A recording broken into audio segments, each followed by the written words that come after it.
हमारे साथ आज तक पर इस वक्त कोरोना काल में संकट दौर में लॉकडाउन 3 और आगे लॉकडाउन 4 पर चर्चा के लिए, साथ ही आर्थिक पैकेज जो सरकार ने दिया है उस पर चर्चा के लिए minister for textile Smriti Irani ji जुड़ रही हैं। स्मृति जी, बहुत स्वागत आपका आज तक पर।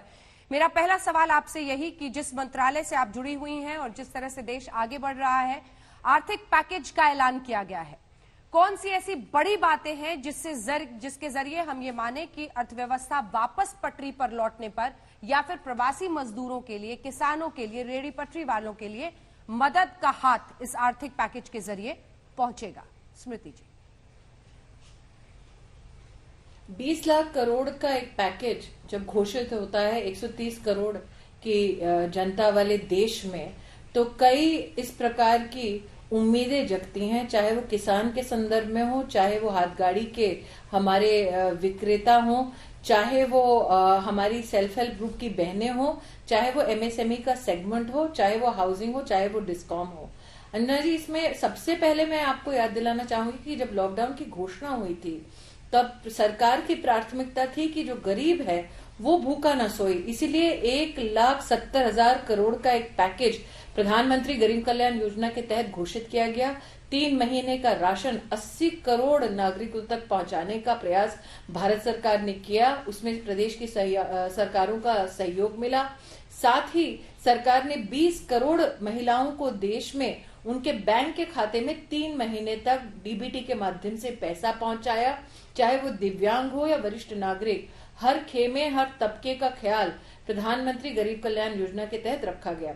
लेकिन साथ ही आर्थिक दृष्टि से जिस बात को आपने छेड़ा है उसका अगर जवाब दूं तो 3 लाख करोड़ की बैंक की गारंटी देना, 45 लाख एमएसएमई यूनिट्स के लिए, अगर हम छोटा सा एक सिंपल गणित करें कि उस एक यूनिट में अगर 10 लोग भी काम करते हैं तो इसका मतलब 45 लाख यूनिट्स के माध्यम से 4.5 करोड़ नागरिकों की नौकरियों को सशक्त करने का 3 लाख करोड़ की वित्त मंत्री की घोषणा वो सहारा देती है। बिना कोलैटरल के एसएमईज को लोन देना, उनका अगर कोई डेट है, बैड डेट है, उसको रिस्ट्रक्चर करने की उसमें बात शामिल है। इंटरेस्ट सबवेंशन हमारे किसानों को देना, किसान क्रेडिट कार्ड की आज जो घोषणा हुई है, 1 नेशन 1 राशन कार्ड की जो घोषणा हुई है, लगभग 70 करोड़ लोगों के पास देश में 23 राज्यों में इस प्रकार का एक वातावरण खड़ा होना प्रशासनिक अपने आप में ऐतिहासिक है। और अंजना जी, ये सारे काम हम तब कर रहे हैं जब देश लॉकडाउन की स्थिति में। आप सोचिए, पूरे देश में कृषि समुदाय में जो फसल हुई वो कटी भी, नई बुआई भी हुई और उस फसल के प्रोक्योरमेंट की प्रक्रिया भी चल रही है।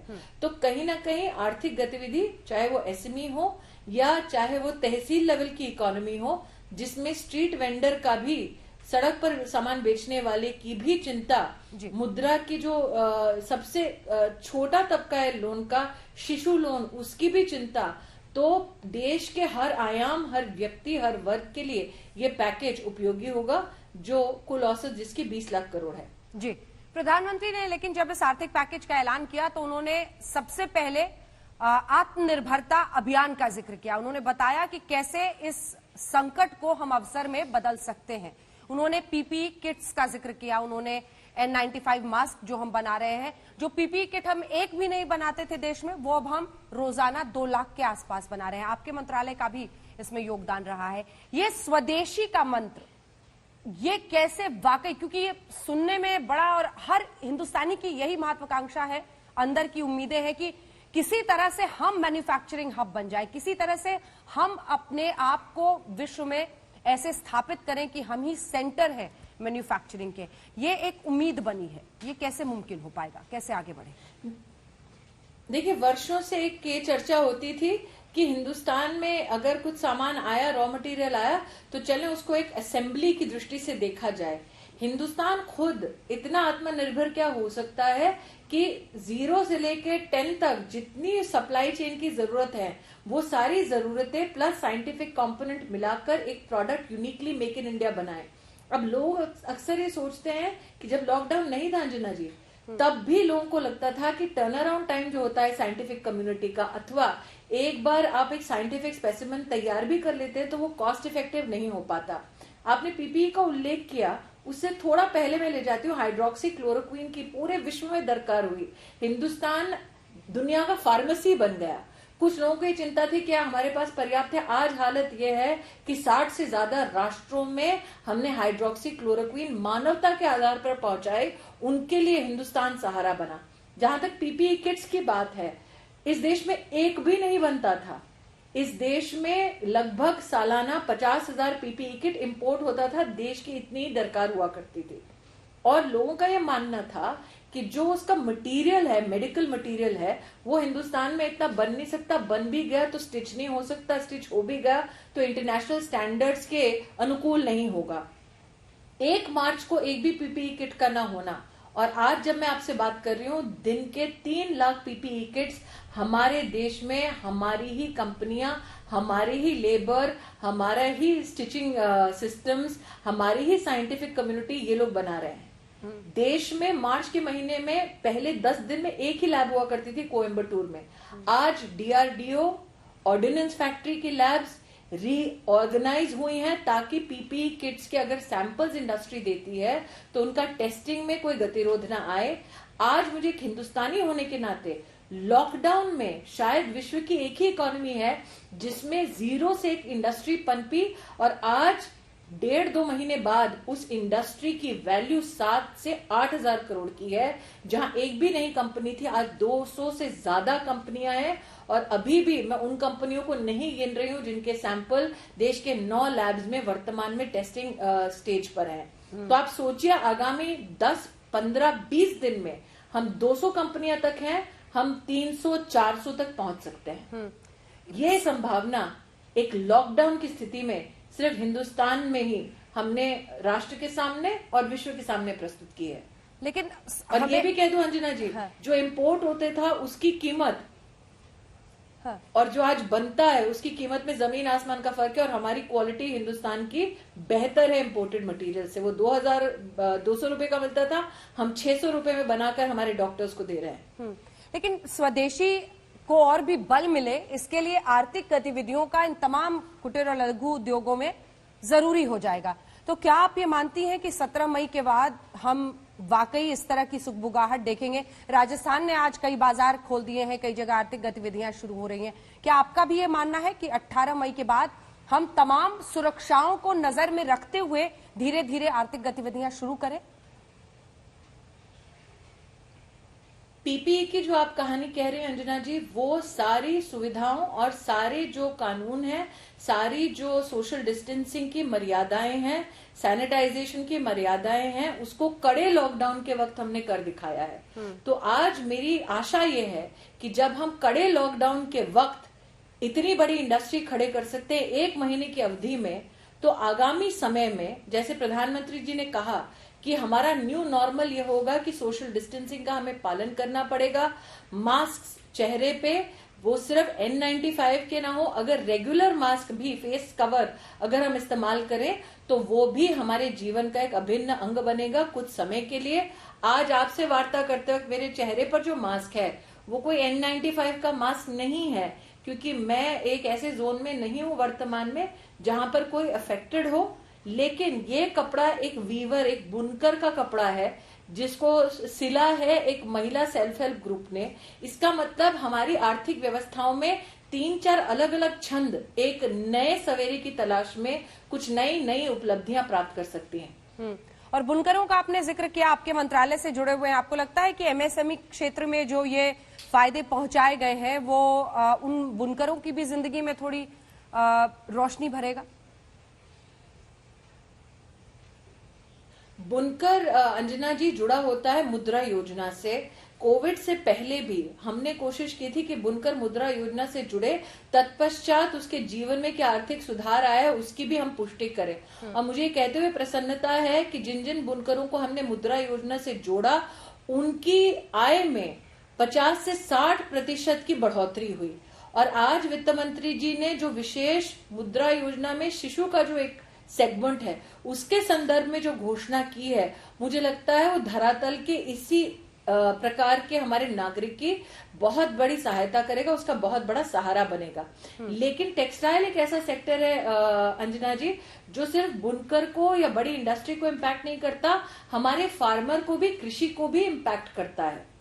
तो आज हम चाहे वो कृषि हो, जिसको किसान क्रेडिट कार्ड या किसान सम्मान निधि के माध्यम से सहारा मिलता है 20 लाख करोड़ के पैकेज का, चाहे वो स्ट्रीट वेंडर हो, मतलब हमारे सड़क पे जो ठेले के माध्यम से अपना व्यापार करते हैं ताकि उनका संरक्षण हो सके, ऐसे 50 लाख से ज्यादा हमारे स्ट्रीट वेंडर्स के संरक्षण की बात कही है वित्त मंत्री ने, चाहे वो महिला हो, उसको सेल्फ हेल्प ग्रुप में अगर कैपिटल सपोर्ट चाहिए तो उसको भी बढ़ोतरी करके दिखाया है इस आर्थिक पैकेज ने, जिसको प्रधानमंत्री जी ने राष्ट्र के सम्मुख प्रस्तुत किया। जी स्मृति जी, जो मास्क आप पहनी हुई हैं, मुझे लगता है वो इकट प्रिंट या इस तरह का अलग अलग जो बुनकर काम करता है उसका है। मेरा सवाल आपसे यह है कि जिस मंत्रालय को आप रिप्रेजेंट करती हैं, इस कपड़ा उद्योग ने हिंदुस्तान में कई उतार चढ़ाव देखे हैं। एक वक्त पर अगर अंग्रेजों ने यहां पर आकर अपना वर्चस्व कायम करने की कोशिश की तो वो रेशम और यहां के मसालों की ही वजह से था।